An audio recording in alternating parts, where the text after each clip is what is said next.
There's a network marketing company that has been gaining attention recently with global sales reaching over $1 billion last year.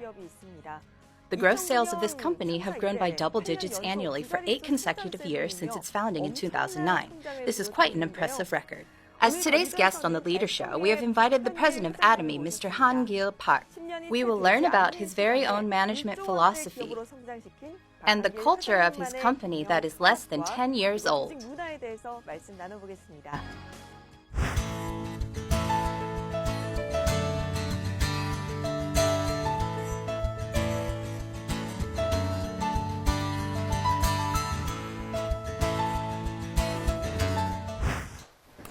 We welcome President Gill Park of Atomy to our show.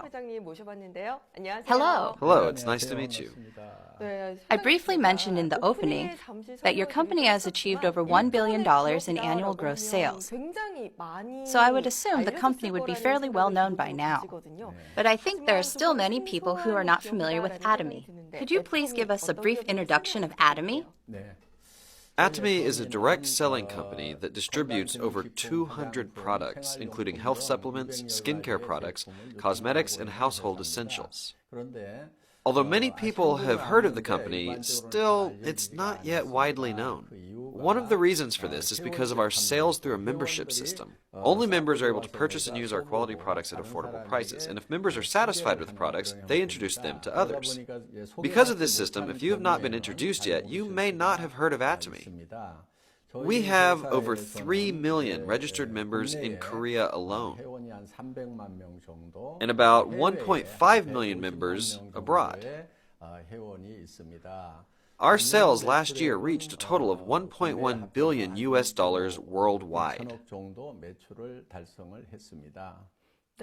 Exceeding the billion-dollar mark in global sales and with a presence in the international market as well, Atomy should be considered by all to be a highly successful company.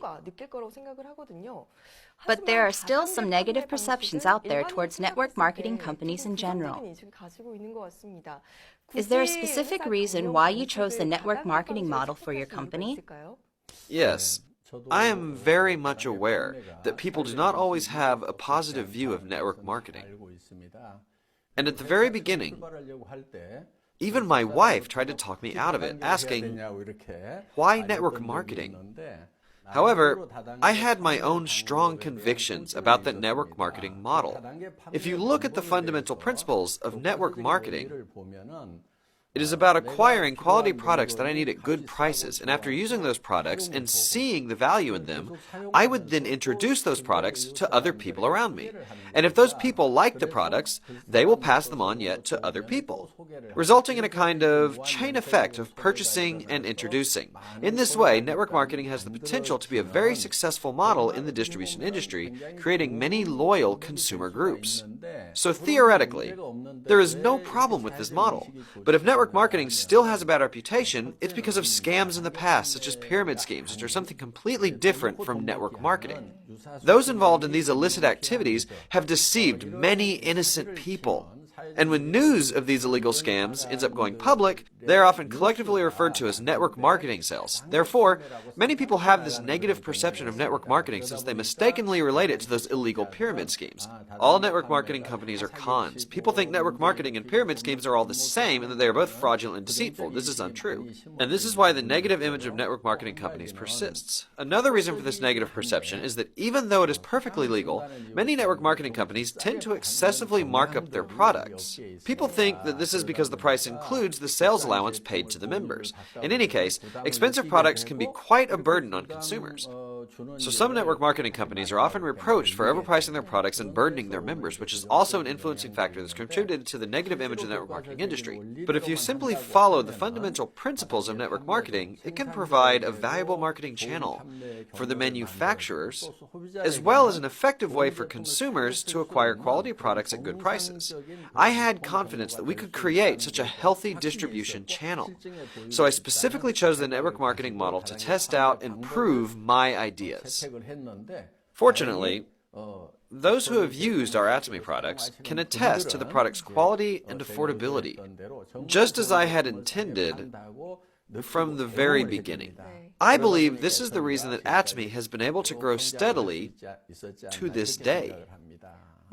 It sounds like you built the company on the belief that as long as you sell great quality products at affordable prices and keep to the principles of network marketing, you will have high success as a distribution company. After looking at some data, I see that Atomy has grown by double digits every year for the past 8 years since its founding. What would you say is the secret behind such a rapid growth? I don't think there's really any special secret. We are simply staying true to the principles of distribution. Even though it seems like the world is a complicated place, I think the principles that govern it are really fairly simple. I believe that selling high-quality products at good prices is the key to distribution. At Atomy, we therefore begin by selecting absolutely high-quality products. We call this absolute quality. And we sell this quality at a price that no one can match. We call this absolute price. So you can say that the secret is establishing the principle, selling absolutely high-quality products at an absolutely good price, and sticking to this principle to the utmost. As you mentioned, the key to distribution is selling good products at a good price. It seems to me that consumers' trust is the most important factor. Yes, that's right. As you've just mentioned, the secret to Atomy's rapid growth is the consumer's faith in your quality products. And during the company introduction earlier, you also mentioned that Atomy distributes a wide variety of products from household essentials to home goods and even skincare and cosmetics. Among these, if there are any products in particular that have helped lead Atomy to rapid success, could you briefly introduce them? One of the top-selling products at our company right now is Hemohim. And another is the Absolute Skincare line. Both of these products were a result of a government-funded research project that was headed by the Korean Atomic Energy Research Institute. The sales of Hemohim exceeded $150 million last year, and the Absolute Skincare line brings in over $100 million in sales every year. These are our two main leading products. In addition, Atomy's toothbrush and toothpaste are also very popular products. Our toothbrushes are said to be sold at a rate of almost one toothbrush per second. We sold about 27 million toothbrushes last year. And as for our toothpaste, we have sold about 100 million tubes of them to date. $150 million a year and over 100 million sold. These are outstanding figures. I actually did some research on Atomy for this show. And one thing that stood out to me was how Atomy focuses on a win-win relationship with its partnering companies. What kind of efforts have you been making to cooperate and grow together with your business partners? We adhere to a principle that we have established since our founding, which is a one product, one partner principle. This principle means that we only partner with one company per product. Thus, our partner company can manufacture products without worrying about who will be buying what they make. And unless our partner is dishonest with us, we would never switch to a different supplier. This allows our supplier to conduct more research and development on their products and invest more in their facilities in the long run. This is an example of how we support our business partners. Moreover, most of our products are supplied by small and medium-sized companies. If the products are of the same quality and price, we prefer those to come from small and medium-sized companies. In most cases, however, these companies have a lack of capital. They are short on money. In order to help relieve some of their financial difficulties, as long as the products we order arrive at our warehouses, we pay them in cash within 1 week of arrival, even before we start to sell those products. We pay cash, not with promissory notes or anything else. Many partner companies have said this payment policy was a big help in operating their businesses. I also say to them, if you have to go to the bank to borrow money, please come talk to Atomy first. Because in the case of borrowing money from a bank, they have to pay interest, and that interest eventually means higher prices for our customers. So, as long as we can afford it, we offer to make advance payments by which the company can use the funds with no interest. This is another example of our win-win efforts. Judging from your comments, it sounds like if a company simply becomes a business partner of Atomy, all will be very well.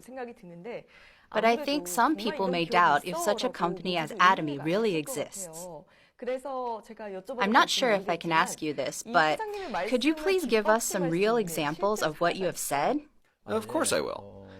There was once a fire at a production line of Serum Foods, one of our partner companies. Although Serum Foods had their facilities insured against fire, they still faced some financial hardships. We provided financial aid in the amount of $1 million to support them in fully restoring their facilities and improving their production lines. 저희가 화재를 당한 적이 있었습니다. 애터미의 지원을 받아서 바로 신축 공사를 시작할 수가 있었고 약 30%의 생산성이 향상된 시설로 마무리할 수가 있었습니다. As a token of their thanks, they increased the volume of each ramen bag by 17% without us even asking them to. As a result, our customers could enjoy more for their money. There is also a company called Colmar B&H. When they first partnered with us, they were a small research company of only about 3 or 4 employees. But now, it has grown enough to be listed in the Kosdaq and has a corporate value estimated to be worth $1 billion.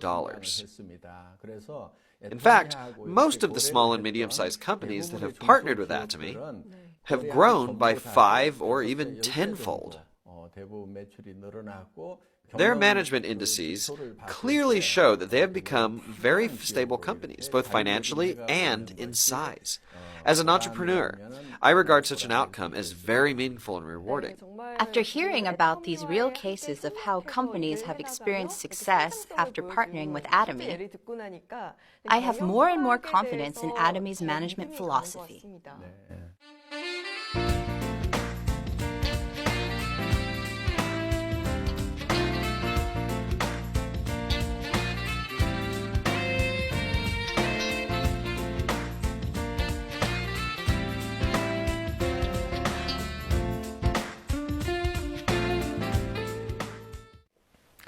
Let's continue with Atomy's success story in launching overseas. With total sales reaching the $1 billion mark last year, Atomy is said to be very active in branching out in the global market as well. Atomy has expanded into 10 other countries, right? Yes. We have branch offices in 10 countries, including the US, Japan, and Taiwan. And global sales from these locations came to about $200 million last year. This year, we plan to open branches in 3 more countries: Vietnam, Indonesia, and Australia. And we plan to expand into China, India, and Russia by next year.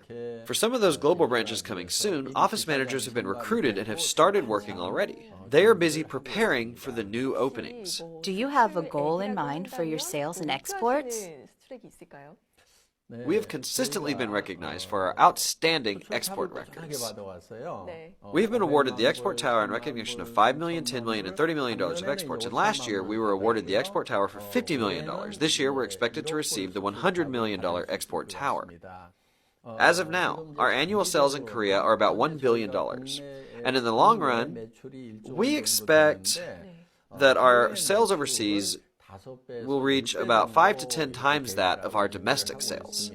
So, my heart is filled with anticipation for the future of Atomy's global success.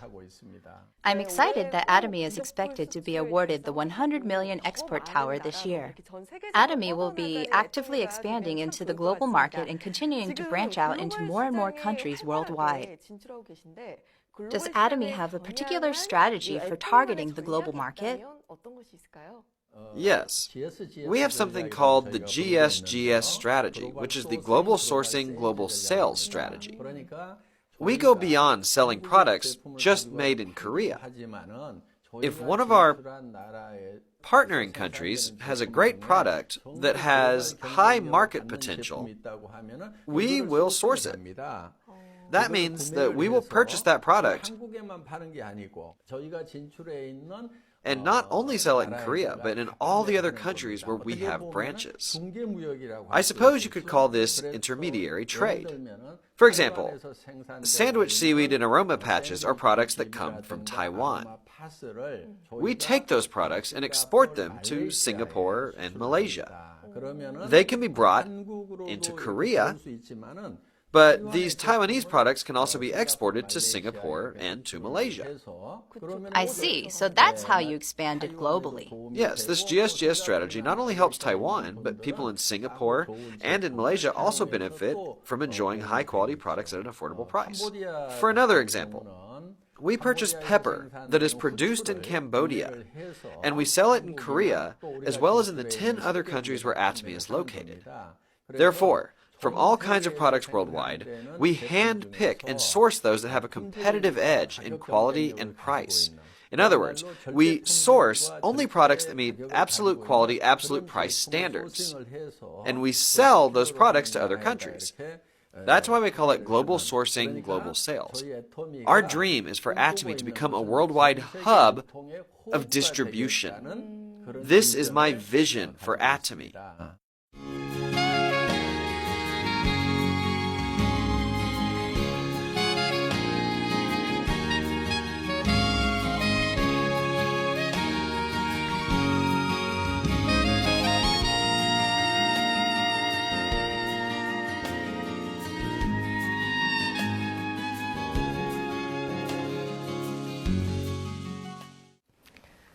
After hearing about Atomy, it seems like the company really makes an effort to distribute high-quality products at affordable prices for the benefit of its customers. And Atomy is a company that works even harder to grow together with its partnering companies. While researching about Atomy, I came across some unique keywords. Let's take a look at these keywords to learn about Atomy's management philosophy and organizational culture. Could you please tell us about these? Sure. The first key phrase is feeding cows versus feeding babies. I don't really understand what this means. This is what we refer to as the kind of mindset we should have toward our customers. In our company, we have a set of management goals, and the first one is customer success. This means that Atomy does not consider the customers to be a means of success for the company. Rather, the focus is on the customers themselves. We use the phrase feeding cows versus feeding babies to explain this in simple terms. The reason a farmer takes good care of a cow is not for the benefit of the cow itself, but for the purpose of getting milk from the cow. I doubt if there's a farmer who would take good care of a cow if it's not producing any milk. Right? But when a mother takes care of her baby, she's not trying to gain anything from the baby. The baby itself is the goal. We strive for an attitude like a mother feeding her baby, not like a farmer feeding a cow just to get milk. Just like a mother focuses on her baby, we want to focus on our customers as the ultimate goal. The first part of our company motto is cherish the spirit. We never think of people as a means to an end, but rather the end goal itself. This is the philosophy behind how we run our business. The second key phrase is, getting rid of work is the way to work effectively. How can you get rid of work and work well at the same time? Most companies will tell their employees to work hard and to work well. However, I do not tell my employees to work harder or to become better at their job. I tell them to eliminate work if at all possible. I believe that getting rid of work is the best way to work effectively. As an example, people used to attach the backs of smartphones with screws. But later, They came out with plastic covers for the back that just snapped into place without using any screws at all. They got rid of the work of putting in the screws. So who is the better worker? Someone who is really good at putting in the screws, or the person who has eliminated that step altogether? If you ask me, it's the person who got rid of that step. So I challenge my employees to find ways to eliminate unnecessary work, instead of working hard on something that is repetitive or overlapping with something else. Some people who don't really understand this will often ask, but won't I be kicked out of the company if there's no work left to do? I get this question a lot. But here's an example. In the past, it was very hard to do laundry. Women used to have to wash their family's clothes by hand. But now there are washing machines in your house, so the chore of washing clothes by hand has been eliminated. You just throw your clothes in the washer, and the laundry is done with just a press of a button. Does that mean the homemaker should be kicked out of her house? I don't think so. Of course not. In the same way, we never fire our employees. After loading the washing machine, the homemaker can do a number of other things, such as read a book, do something creative, or simply enjoy having some free time. Just like this, my real intent is for our employees to automate their work and do something for the future, such as take part in something creative, something for personal development, or something that just makes them happy. This is what I mean by getting rid of work. From what you're saying, you will never fire your employees, right? But won't the employees just sit around and not get anything done? When people are hired as full-time employees of Atomy, we give them job security until the day they retire. After telling them that I would never fire anyone, even if they didn't do any work at all, a lot of people asked, well, what happens if everyone really just sits around all day playing, just not doing any work? But I believe that people inherently like to work more than they like to play. Of course, there are people who say work is difficult and that they don't like it. But there is a reason behind that. It's because those employees don't have the power to make their own choices and have to follow orders that are assigned from above.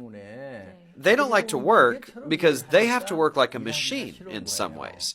But if employees are given the power to make their own decisions, they may agree with me that there is nothing more fun than working. That's why if someone joins our company, we don't give them a job description filled with tasks. Instead, we just leave them alone for a little while.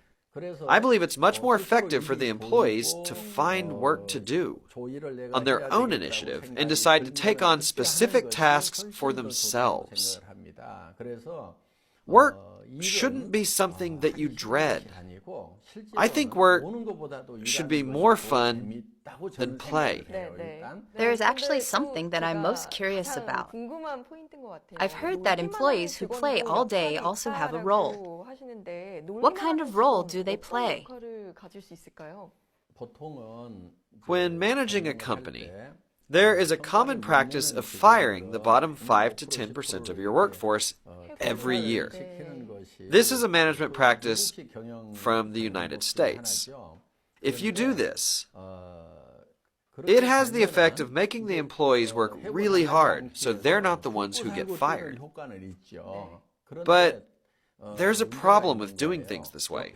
There's a tendency for employees to not cooperate with each other, since it comes down to either you or your coworker being fired.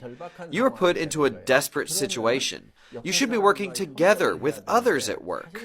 But this is impossible because you are competing with them. You have to step over them. Therefore, instead of individual accomplishments through competition, I believe that collaborative achievements through cooperation is much more efficient. Let's say that there's an employee who is not performing very well at all. He doesn't even deserve a paycheck. You will see these kinds of people at work. But we don't fire this person because he actually plays an important role. When the other employees see that even a person like that won't be fired, they will be assured that they can continue with this company for a lifetime as long as it does well. It gives them peace of mind and a mentality of cooperation without competition, as they hope for the company to do well. These are my intentions behind my no firing policy. It sounds like you are creating Atomy to be a company where employees feel secure and grow together by working cooperatively. Yes, I'm trying to create that kind of environment. Theoretically, this sounds like the perfect model. But I wonder if a company policy with so much freedom really leads to results.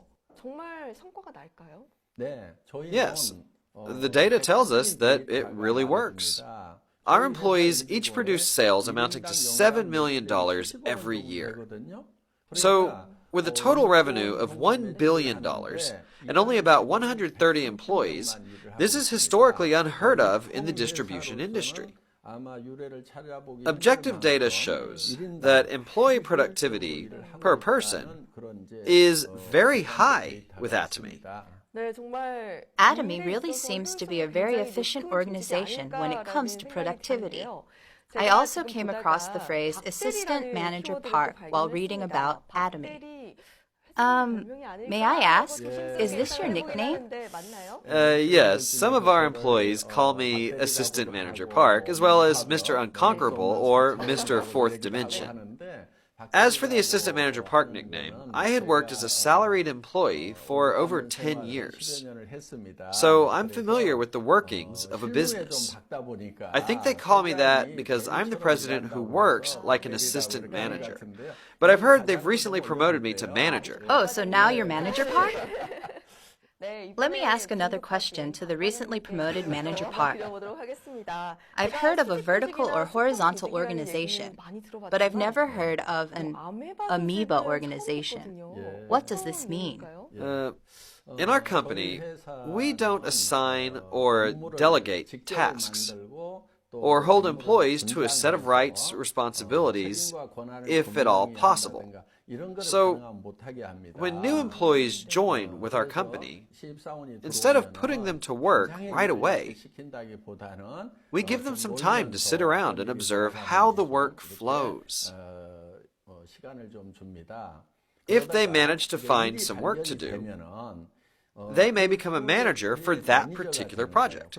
Anybody can become a project manager, regardless of their position in the company. And these project managers are able to recruit anyone in the company to become members on their team.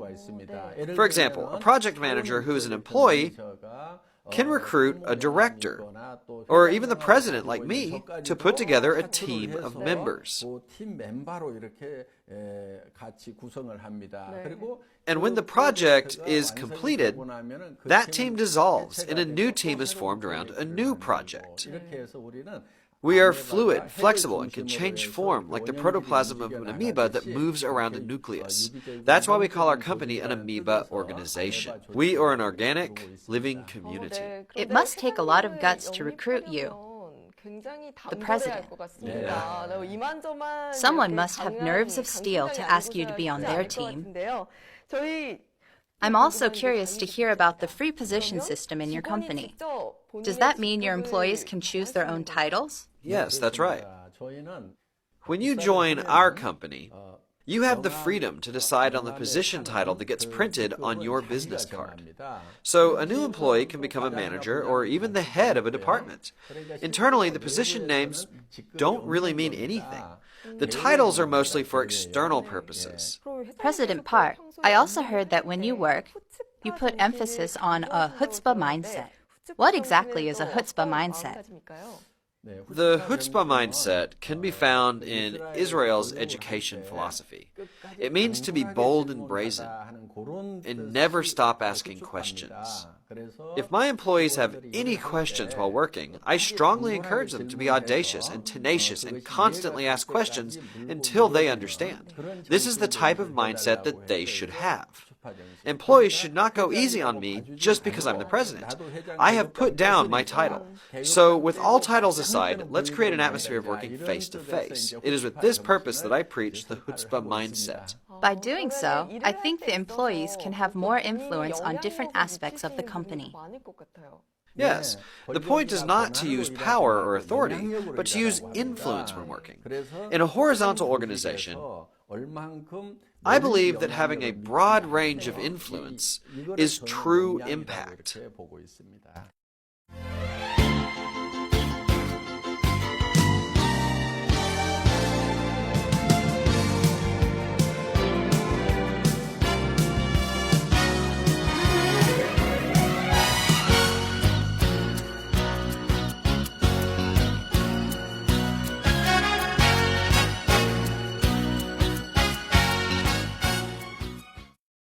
So far, we have found out about President Gill Park's management philosophy and the culture of Atomy through various keywords. I heard that Atomy is building a new office building, and the concept of this building is offices within a gym.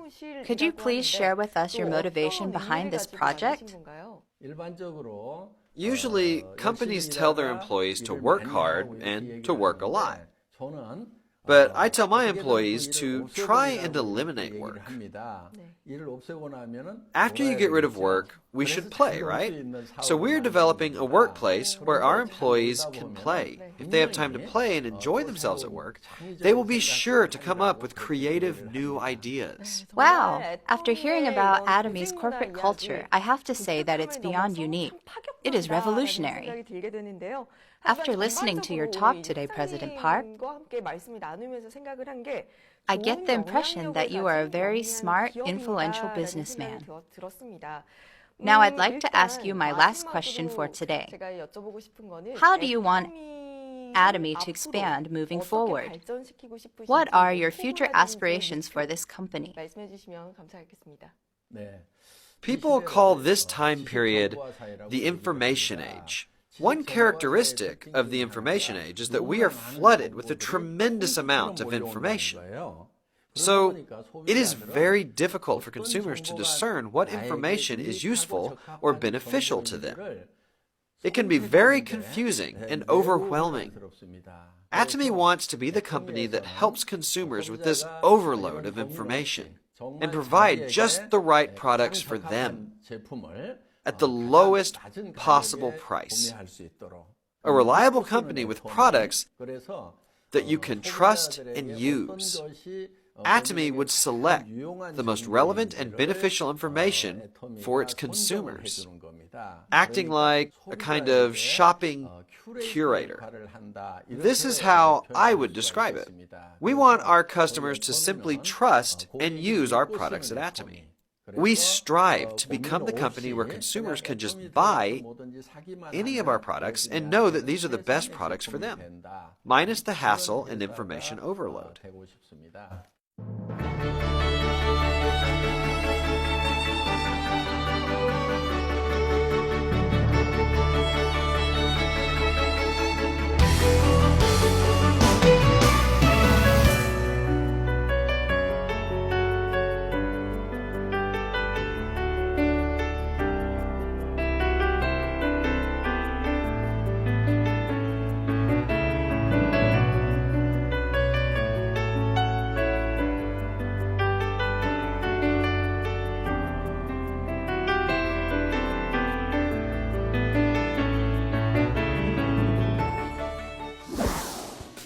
We had President Gill Park of Atomy on the show today. We were able to hear about his management philosophy and company's goals from a different perspective. Of course, increasing sales and growing as a global company is important. But what stood out was President Park's great resolve and belief in the importance of winning customers' trust through every effort. We hope for Atomy to become a company loved by many consumers around the world. President Gill Park, thank you so much for being with us today.